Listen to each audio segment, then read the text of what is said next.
देहरादून में समाज कल्याण विभाग की ओर से मुख्य सेवक संवाद कार्यक्रम का आयोजन किया गया, जिसमें सीएम पुष्कर सिंह धामी ने प्रतिभाग कर वरिष्ठ नागरिकों और दिव्यांगों से संवाद किया।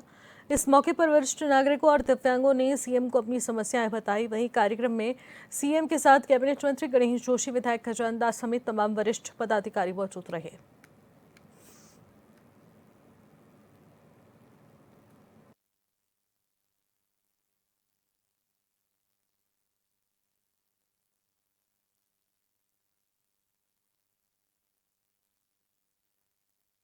भी और आपकी जिम्मेदारी से भी जो है अवगत कराया कि समाज में आप सबको कैसे संदेश देना है, कैसे भावी पीढ़ी का मार्गदर्शन करना है। ऐसे उत्तराखंड सरकार के कैबिनेट मंत्री आदरणीय गणेश जोशी जी, मंच पर आसीन हमारे राजपुर विधानसभा के लोकप्रिय विधायक और हमारे वरिष्ठ नेता आदरणीय खजान दास जी, मेयर देहरादून, अभी आप सबके आशीर्वाद से ये भी 1,05,000 वोटों से देहरादून के इतिहास में ये मेयर निर्वाचित हुए। बैठो, खड़े हो जाओ, सबका हाथ जोड़ दो।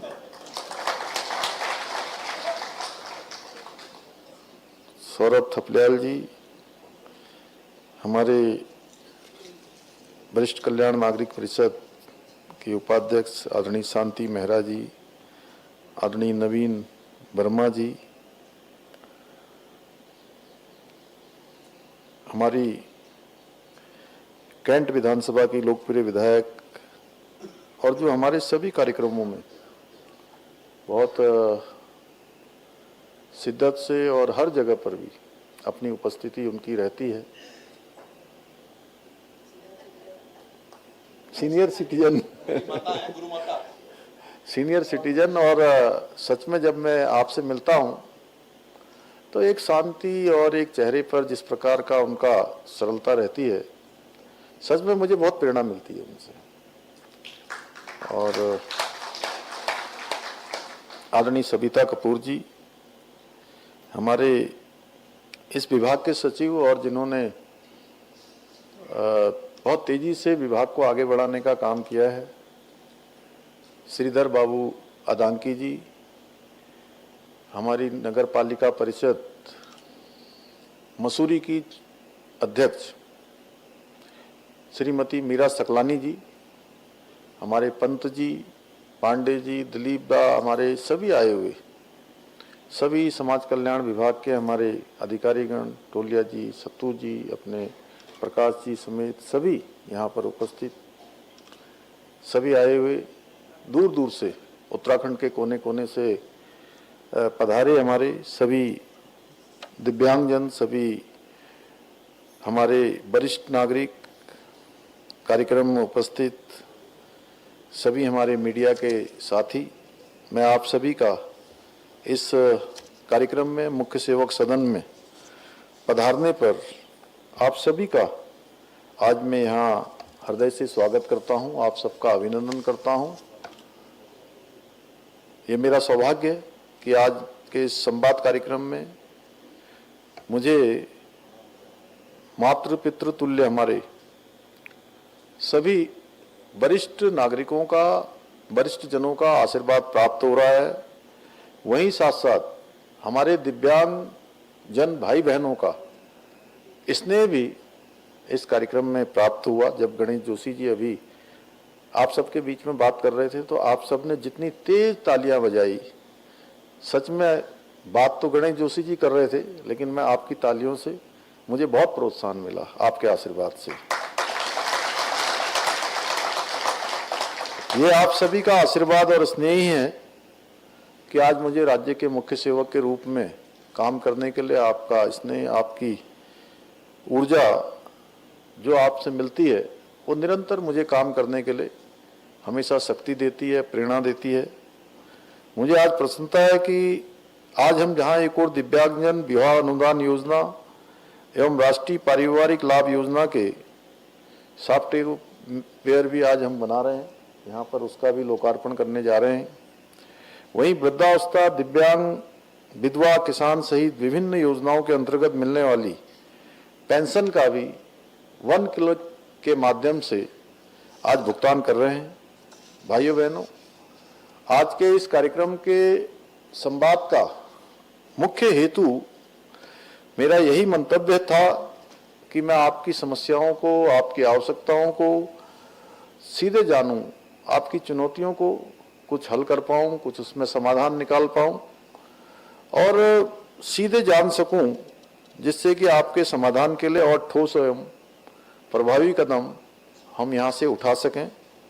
क्योंकि हम नीतियाँ और योजनाएं तो बना सकते हैं, अनेक नीतियाँ सरकार में बनती हैं, अनेक कार्यक्रम बनते हैं, परंतु उन योजनाओं का वास्तविक लाभ तभी मिल पाता है जब वो जमीनी स्तर पर पूरी पारदर्शिता के साथ, पूरी ट्रांसपेरेंसी से और ईमानदारी से पहुंचे और उसके लाभार्थी जिनके लिए वो योजना बनाई गई है वो ये महसूस करें कि वास्तव में सरकार ने उनकी जिंदगी को आसान और बेहतरीन, सरल बनाने के लिए कार्य किया है।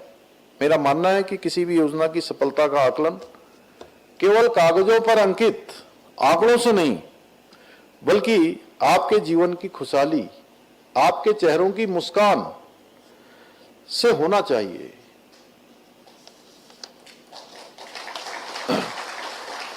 भाइयों बहनों, आदरणीय प्रधानमंत्री श्री नरेंद्र मोदी जी के नेतृत्व में देश में दिव्यांगजनों एवं वरिष्ठ नागरिकों के लिए, उनके सशक्तिकरण के लिए, उनको मजबूत बनाने के लिए, उनको आत्मनिर्भर बनाने के लिए अनेक प्रयास किए जा रहे हैं।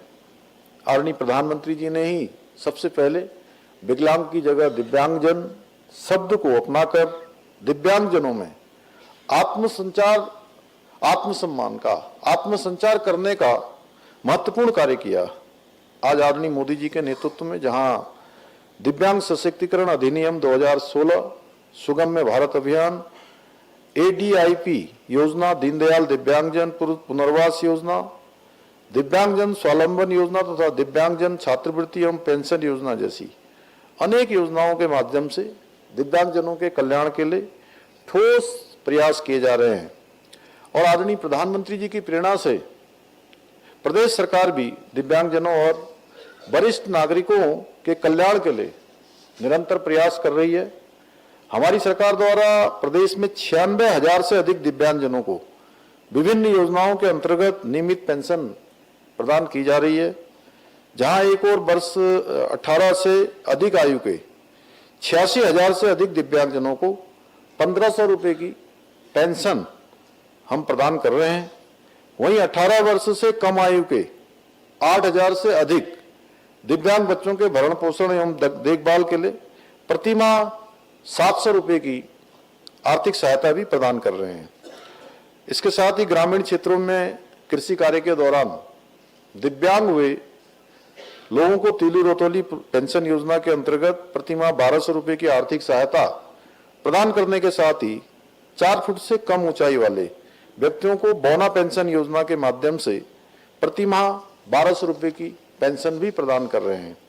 यही नहीं, हमारी सरकार द्वारा दिव्यांगजनों की सहायता हेतु एक और जहां कृत्रिम अंग, श्रवण यंत्र, बैसाखी, ट्राईसाइकिल और व्हीलचेयर जैसी सहायता सामग्री उपलब्ध कराने के लिए 7,000 रुपए तक का अनुदान दिया जा रहा है।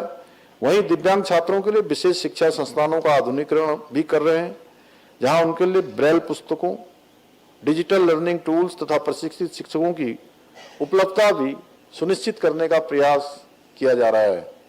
इतना ही नहीं, हमारी सरकार द्वारा सुगम्य भारत अभियान के अंतर्गत प्रदेश में विभिन्न शासकीय भवनों सहित सभी महत्वपूर्ण स्थलों को दिव्यांगजनों के अनुकूल बनाने का भी कार्य किया जा रहा है।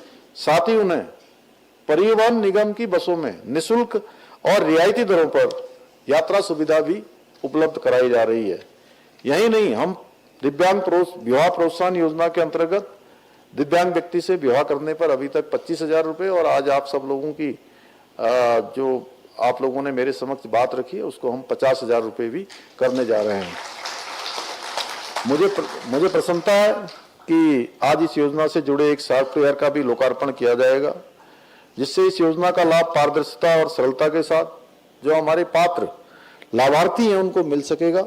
आप सभी को जानकर प्रसन्नता होगी कि कल ही देहरादून में प्रधानमंत्री दिव्यासा केंद्र का शुभारंभ किया गया है, जहां दिव्यांगजनों को, विशेष रूप से दिव्यांग बच्चों को ईयरली इंटरवेंशन की सुविधा उपलब्ध कराई जाएगी। दिव्यासा केंद्र में कृत्रिम अंग और अन्य उपकरण भी दिव्यांगजनों को उपलब्ध करवाए जाने का प्रबंध किया गया है। इन्हीं केंद्रों में राष्ट्रीय वयोश्री योजना के अंतर्गत वृद्धजनों को भी सहायक उपकरण उपलब्ध कराए जाएंगे। हमारी सरकार आने वाले समय में ऐसे दिव्यासा केंद्र राज्य के अन्य समस्त जनपदों में खोलने का लक्ष्य लेकर आगे बढ़ रही है। हमारी सरकार ने राज्य में 1,02,000 से अधिक दिव्यांगजनों को यूनिक डिसेबिलिटी आईडी कार्ड भी उपलब्ध कराए गए हैं, जिसके माध्यम से उन्हें विभिन्न योजनाओं और सुविधाओं का लाभ सरल और सुगम तरीके से प्राप्त हो रहा है। इसके अतिरिक्त हमारी सरकार द्वारा प्रतिवर्ष 3 दिसंबर को विश्व दिव्यांग दिवस के अवसर पर उन दक्ष एवं प्रतिभाशाली दिव्यांगजनों को राज्य स्तरीय पुरस्कार से भी सम्मानित किया जा रहा है। मैं जब भी उस समारोह में सम्मिलित होता हूं, जैसा अभी पूर्व वक्ताओं ने बताया, तो मुझे ऐसी कई प्रेरणादायी शक्तियों से मिलने का सौभाग्य भी उस समारोह में मिलता है। वास्तव में उन सब से मिलकर ऐसा अनुभव होता है कि यदि इच्छा शक्ति किसी व्यक्ति के अंदर हो, इच्छा शक्ति यदि अटल हो, तो कोई भी चुनौती सफलता की राह में बाधा नहीं बन सकती है। भाइयों बहनों, हमारी सरकार वरिष्ठ नागरिकों के कल्याण और सशक्तिकरण के लिए पूरी तरह से संकल्पित होकर कार्य कर रही है। हमारी सरकार द्वारा वरिष्ठ नागरिकों को आर्थिक रूप से आत्मनिर्भर और वृद्धावस्था पेंशन योजना के अंतर्गत प्रतिमाह 1,500 रुपये पेंशन प्रदान की जा रही है। हमने वृद्ध दंपतियों की आवश्यकताओं को ध्यान में रखते हुए, पहले आप सबको पता होगा कि मेरे से पहले के समय में ये जो वृद्धावस्था पेंशन थी, वो परिवार में एक ही बुजुर्ग को मिलती थी, या तो पत्नी को मिलेगी या पति को मिलेगी, और कई बार इस पेंशन के कारण उन बुजुर्ग दंपतियों में आपस में झगड़ा भी हो जाता था कि मुझे मिल रही है, तुम्हें नहीं मिल रही, तुम्हें मिल रही है, मुझे नहीं मिल रही है। भाइयों बहनों, हमने इस झगड़े को भी समाप्त करने का काम किया।